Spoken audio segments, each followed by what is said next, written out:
मैं सड़क किनारे ठेले पर सब्जी बेचने का काम करता था। एक दिन एक अमीर औरत आए और कहने लगी कि मेरे पास नौकर का काम करोगे, 80,000 रुपये महीने का दूंगी। 80,000 सुनकर मैं फौरन मान गया और मालकिन के घर चला गया। घर इतना बड़ा था, मैं देखकर हैरान रह गया। लेकिन हैरत इस बात की थी कि मालकिन अकेली रहती थी। एक रात उसने मुझे रोक लिया और अपनी हवस पूरी करने के लिए रात को रहने के लिए कहा, और मैंने मना किया और वापस जाने लगा तो मालकिन कहने लगी, इस कमरे में तुम्हारे लिए तोहफा है, वह लेकर जाओ। जब मैं कमरे में गया तो मेरी चीख निकल गई, क्योंकि वहां तो मेरा नाम उदय है। मैं बहुत ही ज्यादा गरीब इंसान था, लेकिन दिखने में मैं बहुत स्मार्ट था। मेरे हाथ में ना तो कोई हुनर था और ना ही मुझे पढ़ाई करवाई गई थी। मेरी बहन थी जिसका नाम शिवानी था, और वह बहुत ज्यादा खूबसूरत थी। इस दुनिया में हम दोनों बहन भाई के अलावा और कोई नहीं था। मेरे माँ बाप बचपन में ही हमें छोड़कर इस दुनिया से चल बसे।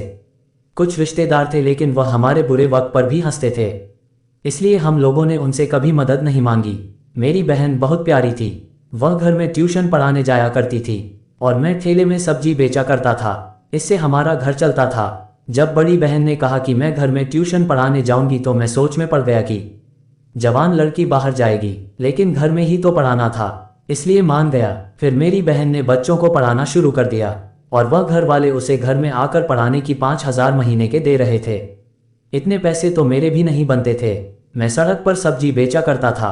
इसी तरह 6-7 महीने गुजर गए। मेरी बड़ी बहन की तनख्वाह उन्होंने 2,000 और बढ़ा दी। अब मेरी बहन महीने के 7,000 कमा रही थी और इतने ही पैसे मैं भी अब बना लेता था। हम घर में 2 ही लोग थे, हमारा गुजारा हो जाता था।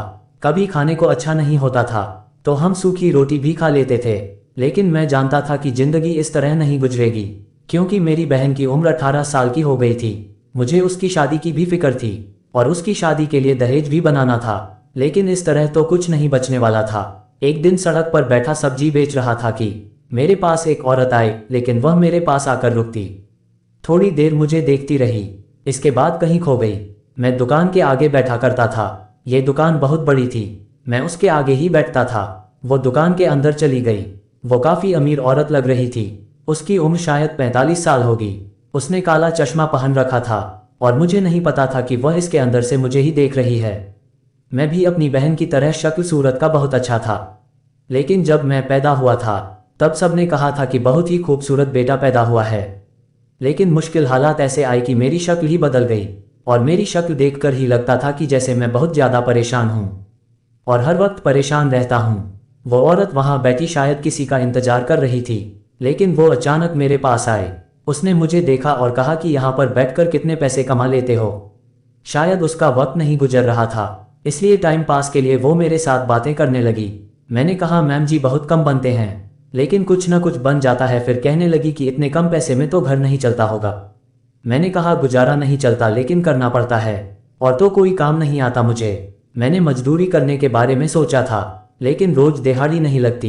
हजारों मजदूर चौक में बैठे होते हैं, वहीं बैठकर चले जाते हैं। उसने कहा कि अच्छा, अगर तुम इतने मजबूर हो तो मैं तुम्हें एक काम देती हूँ, मेरे घर चलोगे, मेरे घर में काम करोगे। मैंने कहा कि मैंने कभी किसी के घर में काम नहीं किया है, मेरा तो कोई तजुर्बा नहीं है। उसने कहा कि घबराने की जरूरत नहीं, इतना कोई खास काम नहीं है, लेकिन तनख्वाह बहुत अच्छी होगी। मैं पूछा, कितनी तनख्वाह होगी? तो उसने कहा 80,000। इतने पैसे सुनकर मेरे हाथ से सामान गिर गया। मैं हैरान रह गया। मैंने पूछा कि मुझे घर में क्या काम करना होगा। उसने कहा कि उसको मुझसे सफाई करवानी थी और यहाँ पर घर का ख्याल रखना था। इस काम के लिए इतने पैसे, इतनी तनख्वाह तो किसी अफसर की भी नहीं होती थी। मैंने कहा कि आप जरूर मजाक कर रही है, गरीबों का मजाक नहीं बनाना चाहिए। ऊपरवाले ने आपको सब कुछ दिया है तो इसका मतलब यह नहीं कि आप हमारा मजाक बनाएं। उसने कहा कि मजाक नहीं बना रही हूँ, मैं सच में तुम्हें 80,000 रुपये महीना दूंगी, लेकिन मैं तुम्हें तनख्वाह इसलिए ज़्यादा दे रही हूँ ताकि तुम्हें कोई फ़ायदा भी हो। मैं काम कम करवाऊंगी तुमसे, लेकिन तुम्हें तनख्वाह ज़्यादा दूंगी ताकि तुम्हारे लिए भी आसानी हो। और यह समझो कि तुम्हारे लिए मेरी तरफ से थोड़ी दान हो जाएगी, ताकि मेरी भी कल्याण हो जाए। क्योंकि हम अमीर लोग होते हैं, हमारी दुनिया तो संवर जाती है, लेकिन हम आपके बारे में नहीं सोचेंगे तो कौन सोचेगा। तुम्हें थोड़े काम के पैसे ज़्यादा मिलेंगे और मुझे दिल को सुकून मिल जाएगा कि मैं कोई अच्छा नेक काम कर रही हूँ। बात तो वैसे उनकी सही थी, क्योंकि अगर वो ऐसे ही मुझे दान में पैसे देती तो मैं नहीं लेता, इसलिए उन्होंने वह ये पैसे मुझे तनख्वाह की सूरत में दे देंगी तो मेरे अहम को ठेस भी ना होता। 80,000 से तो मेरे काफ़ी सारे काम निकल सकते थे। मैंने उनका बहुत शुक्रिया अदा किया। उन्होंने कहा कि तुमको अभी मेरे साथ चलना होगा, तो मैं काम समझा दूंगी। तुम कल से काम पर आ जाना। मैंने कहा ठीक है। मैं बहुत ज़्यादा खुश हो गया। मैंने ऊपर वाले का शुक्र अदा किया। सच कहूँ तो मुझे यकीन नहीं हो रहा था कि ऐसा लगता था जैसे कि मैं सपना देख रहा हूँ, लेकिन ये हकीकत थी। मुझे मैम जी ने कहा कि पहली तनख्वाह एडवांस ले सकते हो। मुझे कोई दिक्कत नहीं है, मैं तुम पर भरोसा करूंगी। वो मुझे अपने साथ गाड़ी में बिठाकर घर ले गई। मैं गाड़ी के पीछे बैठकर उनके घर चला गया। उनके घर देखा तो मैं हैरान रह गया। वह बहुत बड़ा घर था। मुझे इस घर की सफाई करनी थी। घर बहुत ही ज़्यादा खूबसूरत था, लेकिन जब मैं अंदर गया तो मैम जी ने कहा कि तुम्हें घर की सफाई नहीं करनी है, यह एक बंदे का काम नहीं है। मैंने इस काम के लिए पहले ही 2 नौकरानी रखी हुई है। तुमको बस इनसे काम करवाना, रोज की सब्जी वगैरह लेकर आना और देखना है कि सारे काम ठीक से कर रहे हैं या नहीं। यानी कि आज से हमारे घर में तुम मैनेजर का काम करोगे। मैं दिल में सोच रहा था कि यह तो बहुत ही आसान काम है, यानी मुझे कोई काम नहीं करना बल्कि दूसरों से करवाना है। और रही बात खरीदारी की, तो इस घर का कौन सा काम ऐसा होगा जो जो मैंने उठाकर लाना है। ये बड़े घर में तो सभी काम गाड़ी से ले आना होता है। मैम ने कहा कि अगर तुम रात यहाँ पर रुकना चाहो तो भी मुझे कोई दिक्कत नहीं है। मैंने कहा कि मैं इसके बारे में आपको सोचकर बताऊंगा और कल नौकरी पर आ जाऊंगा। मुझे मैम जी ने कहा कि कल से थोड़ा साफ सुथरा कपड़ा पहनकर आना, क्योंकि अब तुम कोई ठेले वाले नहीं हो बल्कि एक बहुत बड़े घर के इंचार्ज हो। यही सोचकर मुझे भी खुशी हो रही थी कि अचानक ही मेरी किस्मत बदल गई थी। अब इतने बड़े घर की जिम्मेदारी मुझ पर आ गई थी। मैम जी ने मुझे एडवांस तनख्वाह भी दे दी। वैसे तो मुझे सबसे पहले ये खबर अपनी बहन को ही सुनानी चाहिए, लेकिन मैंने सोचा मैं उसको ये बात बिल्कुल भी नहीं बताऊंगा कि मुझे इतनी बड़ी नौकरी मिल गई है, क्योंकि मैं सारे पैसों को जमा करूंगा। अगर मैंने उसको बताया कि मुझे इतने सारे पैसे मिल रहे हैं तो फिर हम लोग इन पैसों को खर्च करना शुरू कर देंगे। मैंने सोच लिया था कि मैं 6-7 महीने पैसा जमा करके उसके लिए दहेज का सामान लूंगा और उसके लिए कोई अच्छा सा रिश्ता तलाश कर लूंगा, तब उसको बताऊंगा तो वह बहुत ज़्यादा खुश होगी। हमारे खानदान की लड़कियों की शादी जल्दी करवा दी जाती थी। मेरी बहन 18 साल की हो गई थी और इस हिसाब से उसकी उम्र निकली जा रही थी, और वैसे भी शादी होते हुए भी 1-2 साल लग जाते हैं। अभी तक हमारी कोई तैयारी नहीं थी। हमारे खानदान वाले यूं तो किसी काम के नहीं थे, लेकिन बातें करने में तो सबसे आगे आगे थे। अब कहने लगे कि बहन को बड़ा करके छोड़ेगा, गरीब है, शादी करेगा भी तो कैसे, इसके पास पैसे नहीं है। अब मैं सबका मुंह बंद करवाना चाहता था और सबको अचानक ये बात पता लगनी चाहिए थी कि मैंने अपनी बहन के लिए बड़ा ही शानदार दहेज बनाया है। इसलिए मैंने अपनी बहन को ये बात नहीं बताई। पर शाम को मेरी बहन ने कहा कि आज बड़े खुश लग रहे हैं। मैं बोला हाँ, आज मेरा धंधा अच्छा चला था इसलिए। वह भी काफ़ी खुश थी। मैंने कहा तुम इतनी खुश क्यों हो? तो कहने लगी कि जहाँ पर मैं काम करती हूँ उन लोगों ने कहा है कि अगले महीने तुम्हारी तनख्वाह 2,000 और बढ़ा देंगे, यानी मेरी तनख्वाह 9,000 हो जाएगी। बच्चे की क्लास भी बढ़ जाएगी, लेकिन चलो पैसे भी तो बढ़े हैं, थोड़ी ज़्यादा मेहनत करनी पड़ेगी। मैंने कहा कि मेहनत तो करनी पड़ती है, तभी जाकर कुछ मिलता है। मेरी बहन ने खाना बनाया, हम लोग खाना वाना खाकर सो गए। मैंने कहा कि मैं आज ज़्यादा काम करूँगा कि मुझे बहुत सारे पैसे जमा करने हैं। मैं सुबह सुबह पहले टाइम नहीं आ सका और पूरा दिन काम करता था, लेकिन हैरान उस पर था कि इतने बड़े घर में मैम बिल्कुल ही अकेली रहती थी। मुझे तो लगता था कि इस घर में और भी लोग होंगे, पर यहाँ सब नौकर थे और रहने वाला कोई भी नहीं था। उनकी रूटीन थी, वह 12 बजे तक सोती रहती थी, खाना भी नहीं खाती थी, उठने के बाद अपने लिए जूस लेती थी। जब शाम होती तो सिर्फ एक टाइम का खाना खाती थी, लेकिन वह बहुत कम खाना होता था। अच्छी तरह खाना खाकर वह फ्री हो जाती थी और फिर रात को सारी रात जागती रहती थी। शायद अमीर लोगों की जिंदगी ऐसी होती है। इधर भी ज़्यादा काम नहीं थे, फिर भी सबका मैं इंचार्ज था और मुझे बड़ा ही अच्छा लग रहा था। मैंने मैम के पास 2 हफ्ते काम किया। वह मुझे बहुत ज़्यादा देखती थी, जैसे देख रही हो कि मैं ठीक से काम कर रहा हूँ या नहीं। मैंने भी कोई भी कसर नहीं छोड़ी। बड़े लोगों को नौकरों को चेक करने की भी आदत ऐसे होगी, कोई थोड़ी किसी पर कोई भरोसा करता है। लेकिन एक दिन कुछ ऐसा हुआ कि मैं हैरान रह गया कि मैम ने मुझे कहा कि आज रात घर नहीं जाना। मैंने कहा नहीं, मुझे मेरे घर जाना है, बहुत ज़रूरी काम है। उन्होंने अच्छा देर से चले जाना। मुझे कमरे में बिठा दिया और कहा कि मुझे तुमसे कोई काम है, मैं तुम्हें बताती हूँ। मैं उस कमरे में 2 घंटे तक उनका इंतजार करता रहा, लेकिन वह आई ही नहीं थी। मैं भी सोचने लगा कि आखिर मैम को कौन सा काम हो सकता है, घर के सारे काम तो हो गए होंगे। 2 घंटे बाद बिजली आई तो वह बहुत ही ज़्यादा तैयार होकर आई थी और काफ़ी खूबसूरत लग रही थी।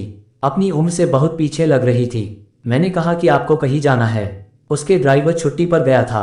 मुझे लगा था उनको कहीं जाना है इसलिए तैयार हुई है। उनका ड्राइवर तो छुट्टी पर गया था तो मैं उनको छोड़ देता। मुझे गाड़ी चलानी आती थी, लेकिन पहले मुझे वो कुछ देर देखती रही, फिर मेरे पास आकर बैठ गई। अचानक से मेरा हाथ पकड़ लिया। मैंने कहा कि आप क्या कर रही है? वो कहने लगी बस करो आज, कोई भी इतना मासूम नहीं होता है। मैंने तुम्हें नौकरी पर किस लिए रखा है?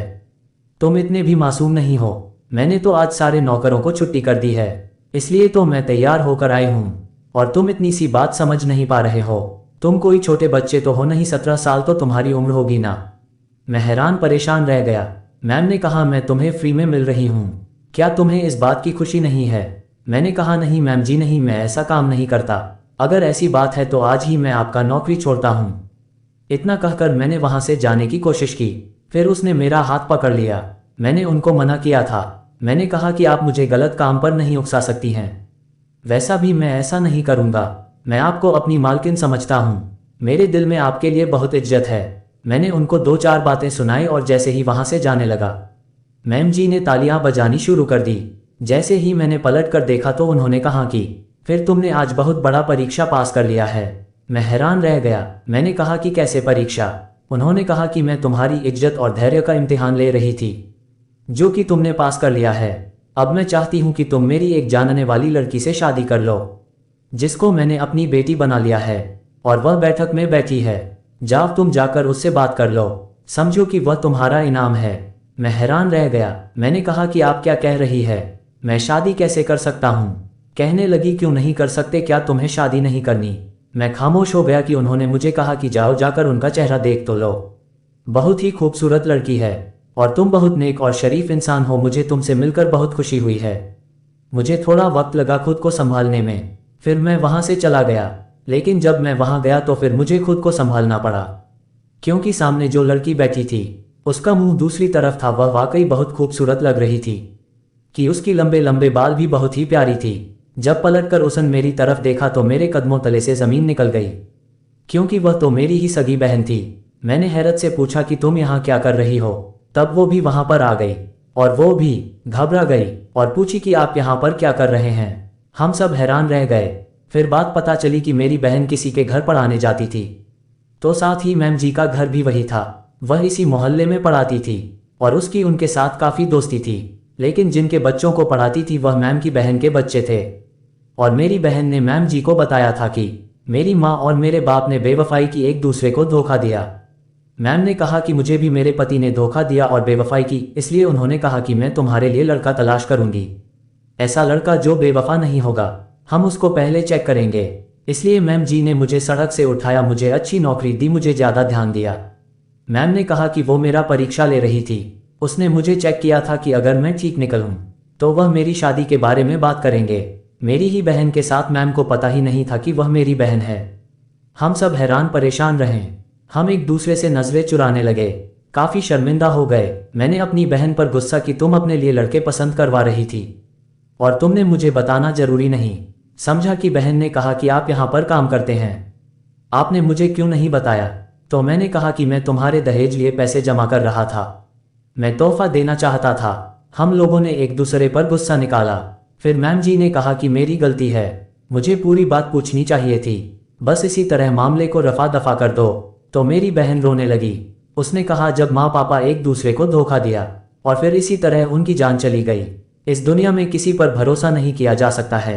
मैंने कहा कि अगर किसी पर भरोसा नहीं किया जा सकता तो इसका मतलब ये तो नहीं कि इंसान सिर्फ कमरे में बैठ जाए, बाहर तो जाना पड़ेगा, भरोसा करना पड़ेगा। मैं तुम्हारे लिए बहुत अच्छा लड़का तलाश कर लूंगा, तुम्हें फिक्र करने की जरूरत नहीं है। मैंने अपनी बहन के लिए दहेज बनाने के लिए पैसे जमा किए थे, लेकिन मैम ने दहेज बनाने की जिम्मेदारी अपने सिर पर ले ली। हमने अपनी बहन के लिए बहुत ही अच्छा लड़का तलाश किया और उसकी शादी कर दी, और ऊपर वाले का शुक्र है कि आज वह अपने घर में खुश है। अभी भी मैं मैम जी के घर में काम करता हूँ और आजकल वह मेरे लिए भी कोई लड़की तलाश कर रही है। इस दुनिया में आज भी अच्छे लोग भी मौजूद हैं जो लोगों की बहुत मदद करते हैं। मेरी बहन की गलती ये थी कि उसने मुझे बताया नहीं, क्योंकि वह एक अहम का शिकार थी। उसे लगता था कि जैसे हमारे माँ बाप ने एक दूसरे से बेवफाई करके अपनी जिंदगी बर्बाद कर दी। वैसा उसके साथ ना हो। खैर मेरी बहन अपने घर में खुश है और मैं भी खुशी से जिंदगी गुजार रहा हूँ। तो दोस्तों आपको ये कहानी कैसी लगी कमेंट करके बताना और अच्छी लगी तो सब्सक्राइब जरूर करना।